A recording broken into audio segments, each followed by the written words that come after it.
Começar falando do TikTok, inclusive, vou ser bem direto do TikTok. Eu trouxe esse artigo extremamente recente para a gente falar sobre ele. Inclusive, eu deixei um QR Code nele daqui a pouquinho, para que vocês consigam visualizar. Pegaram os 100 vídeos mais populares do TikTok que falam sobre TDAH. Mais de 4 bilhões de acessos sobre TDAH no TikTok. E a hashtag era ADHD, né, que é o transtorno de déficit de atenção e hiperatividade em inglês. O que as pessoas entendem hoje como TDAH, por incrível que pareça, não sai da boca de um psicólogo, não sai da boca de um psiquiatra, não sai da boca de um TDAH. Sai muitas vezes de um influenciador. Então, desses 100 vídeos, 52% disso tudo são informações absurdamente erradas. É muito comum eu olhar na internet o que é TDAH e olhar o TDAH e me identificar com o TDAH como se fosse um transtorno da personalidade. Parece um signo. Nossa, esqueci a chave em casa, que o trabalho eu sou TDAH. Nossa, eu sou engraçado, eu faço piadinha. Nossa, então eu sou TDAH. Tá muito comum hoje se diagnosticar como TDAH. Então, 52% dessas informações que nós vemos hoje não são feitas por TDAHs, não são feitas por médicos e não são feitas por psicólogos. Agora, elas são incrivelmente engraçadas. Né? A paralisia do TDAH. Esse dia para trás eu fui ver o que seria a paralisia do TDAH. Estranho, porque não tem muitos artigos científicos que falam da paralisia do TDAH. Você vai ler o DSM-5, não tem essa frase, paralisia do TDAH. Mas aí na internet tem cursos sendo vendidos, muitos desses cursos, né, por psiquiatras e psicólogos conhecidos, porque essas frases elas acabam chamando a atenção e causam a identificação. Por exemplo, a gente pega o ano de 2008. Muitos de vocês, em 2008 aqui, eram adolescentes. Em 2008 aconteceu um fenômeno no mundo que chamou Crepúsculo. Eu não sei se vocês lembram do Crepúsculo. E a Bella Swan, que seria a jovenzinha principal que se apaixona pelo Edward e pelo bichinho lá, pelo Jacob, tinha até o time do Jacob e o time da Bella, causou uma comoção mundial e todo mundo era fã ou você era fã de Crepúsculo ou você odiava Crepúsculo, você não podia ser meio termo. E no caso da Bella, por que as jovens se aproximavam tanto? Porque ela tinha uma característica de vou estudar, vou esperar, mas eu tenho meu primeiro amor, que ele é uma pessoa estranha, mais fria. Então ela conseguiu fazer, a autora, né? Ela fez um estudo antes de criar a personagem Bella, que de alguma maneira ela se identificava com vários adolescentes da época. Super funcionou. E é mais ou menos isso que vem sendo criado hoje. Palavras como imersão, palavras como paralisia, palavras como procrastinação. Nossa, você bate TDAH na internet, né? Você coloca lá procrastinação, tá na moda. Parece que TDAH é sinônimo de procrastinação. Você não vê sintomas do TDAH procrastinação. Tem até live sobre procrastinação, né? Tem até curso sobre isso, que eu acho lamentável. Então, ou seja, se 52% das informações na internet, no TikTok ou no Instagram, etc., são errados, o que o artigo nos sugere? Procure nos vídeos que vocês estão assistindo, se no final do vídeo, no meio do vídeo, vai ter alguma referência. Se no meio do vídeo ou no final do vídeo vai indicar você procurar um diagnóstico. Os vídeos sérios feitos por profissionais da saúde geralmente indicam. Geralmente não falam assim, olha, se você tem isso, é TDAH. Faça o teste agora, se você tem isso, é TDAH. Não, nós lançamos a dúvida, né? Olha, isso pode ser um sinal, isso pode ser um sinal. Outro fator interessante, né? Desses 100%, 27% era de experiência pessoal. Tem um vídeo rodando na internet que é a pessoa se filmando, né? Abre a janela lá e fica boiando assim. Ah, é TDAH. Muita gente que eu conheço ao acordar cedo não acorda 100% ligado.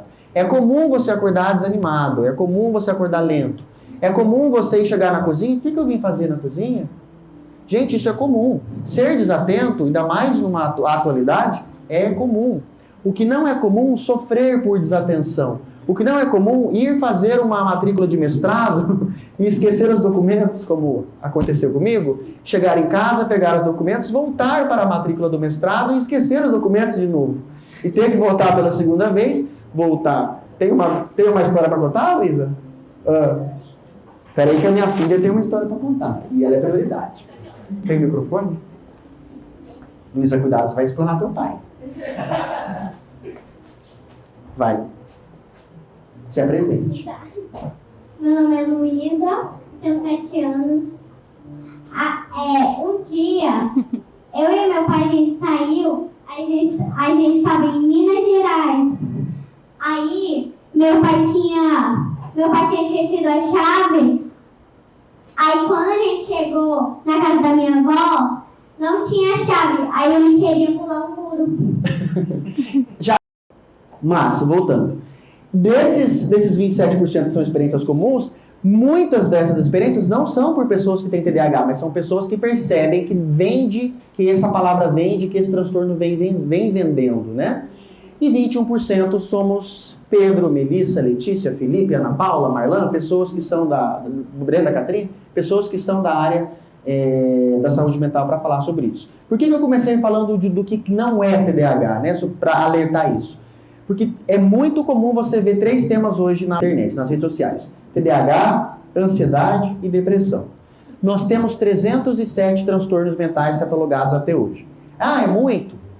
Se é muito, eu não sei. Eu sei que aquilo que você talvez chame de TDAH possa não ser TDAH. Mas se você tratar com medicações para TDAH, a tua vida pode piorar e muito. A Ana Paula vai falar daqui a pouco sobre as medicações e sobre o risco de tomar medicação por conta própria e o risco de tomar medicação para um transtorno que você não tem. Então vamos focar hoje no que nós temos de mais novo na ciência e nós vamos aprender hoje sobre, historicamente, o que é e como descobriram essa coisa que mexe com todos nós, que não tem cura, mas que para muitas dessas pessoas não foi ponto de doença, foi ponto de criatividade, ponto de sucesso.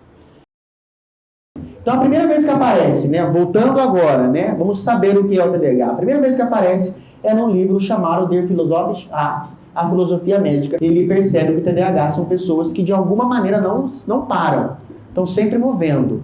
Sempre que vocês estiverem em uma conversa com o TDAH, ele vai estar segurando alguma coisa. Por exemplo, deixa eu dar um exemplo para vocês aqui. Sempre vai estar segurando alguma coisa. Deixe, se você for TDAH, isso vai, de alguma maneira, não é desestimular, mas vai segurar, de alguma forma, a sua hiperatividade, vai impedir que muitas vezes você interrompa os outros. Então, estão sempre segurando. E antes de chegar numa área médica, antes de o DSM nascer em 1952, o João Felpudo existiu. Eu não sei se vocês já ouviram a história do Homem do Saco. Se você ficar olhando muito para cima, você vai cair e vai morrer. Então, esse livro, né, o Felipe o Inquieto, ou Pedro o Inquieto, né, numa versão italiana, ou Der Steffelpeter, numa versão alemã, que o brasileiro traduz para João Felpudo, não sei porquê, e fala dessas histórias de meninos ou meninas que eram muito agitadas e que morriam. Vamos educar as crianças, né? Se você não respeitar o teu pai, vai morrer. Né? Se você ficar olhando muito para cima, né, você vai cair e vai morrer. Então é bem didático, né? Tipo assim, nossa, vai morrer, só isso. E aí esses livros são os livros que nós usamos durante os anos em clínica para diagnosticar os transtornos. Então, em 68, no DSM-2, que é o Manual Estatístico Diagnóstico, ele aparece. Mas ele existe na literatura desde 1774, lá com aquele autor que fala que essas crianças eram muito agitadas, né, lá na filosofia médica. Depois, aqui no DSM-3, ele passa a se chamar transtorno de déficit de atenção. Então, ele pega o termo déficit de atenção, que até então era só hipercinético, né, era só os hiperativos. Aqui já reconhece como déficit de atenção. E no DSM-3 é importante dizer que ele se desprende da psicanálise. No DSM-4 e 4-TR, junta-se os dois diagnósticos, que na CID-10 vocês ainda vão ver, TDA e TDAH. Então, o que seria o TDA? Transtorno de déficit de atenção, só desatento. E TDAH, hiperatividade, só hiperativo. O DSM já entende que quem é desatento é hiperativo, quem é hiperativo é desatento. Porém, há uma predominância. O DSM-5, lançado em 2013, e o DSM-5-TR é lançado em 2022 e agora em janeiro de 2023 aqui no Brasil. E aí o que seria para a ciência o transtorno de déficit de atenção e hiperatividade? É isso que é o TDAH. Não é vídeo de TikTok, não é vídeo de Instagram, não é, se você faça o teste aqui, né, anel de fogo. Eu já vi o TDAH tipo anel de fogo, TDAH subtipo Power Ranger. Só tem 3 subtipos. Mas vamos lá. Um padrão persistente de desatenção ou, perceba, hiperatividade / impulsividade, que interfere no funcionamento e no desenvolvimento conforme caracterizado. Padrão persistente de desatenção ou hiperatividade / impulsividade, que interfere, atrapalha.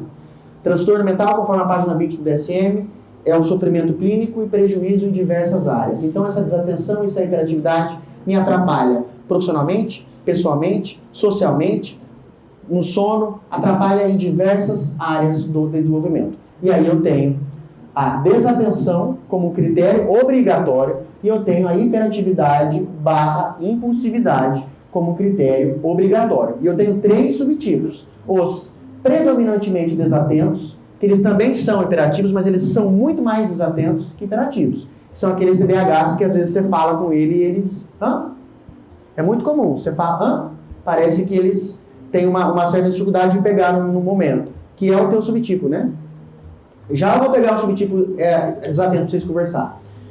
Predominante hiperativo e impulsivo. Tem eu aqui, tem o Enoque, já vocês vão conversar com ele. E tem o predominantemente combinada. São aí os TDAHs que compartilham desses 2 prejuízos. Tem piores e tem melhores? Não. Todos são TDAHs. Agora, eu sempre digo para os meus pacientes, é mais fácil, no mundo de hoje, lidando com esse excesso de informação, tecnologia, você ser hiperativo. É muito mais fácil. O hiperativo é aquele TDAH que é visto como uma pessoa muito foda. Nossa, pegou rápido, é inteligente. E aí eu tenho as gravidades, leve, moderado e grave, né? O leve, que são poucos sintomas, moderados são alguns, e o grave, que são vários. E aí vamos pegar uma questão importante aqui. Se eu sou TDAH, serei para sempre TDAH, transtorno crônico. Mas eu posso mudar, dependendo do desenvolvimento, o subtipo. Então, por exemplo, né, Pedro, eu lembro que na minha infância eu era desatento. Hoje eu sou hiperativo. Olha, ele falou TDAH, é isso? Tua mãe é TDAH, sabia? E eu posso mudar a gravidade. As medicações, a Ana Paula vai até falar sobre isso já, elas ajudam a remissão, que a gente chama de remissão parcial. Então, por exemplo, apesar de eu ser TDAH, eu não sinto os sintomas do TDAH. Ou seja, eles estão controlados. A gente chama isso de remissão. Mas sempre serei.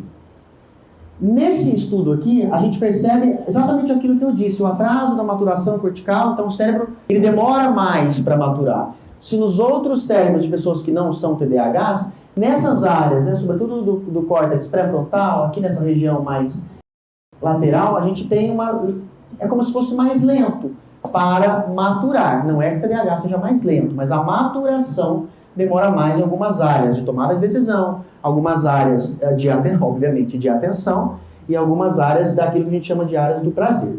Esse é um estudo bastante legal. Pergunta que todo mundo me faz. Por que muita gente agora é diagnosticada com TDAH? Porque nós temos ferramentas para o diagnóstico.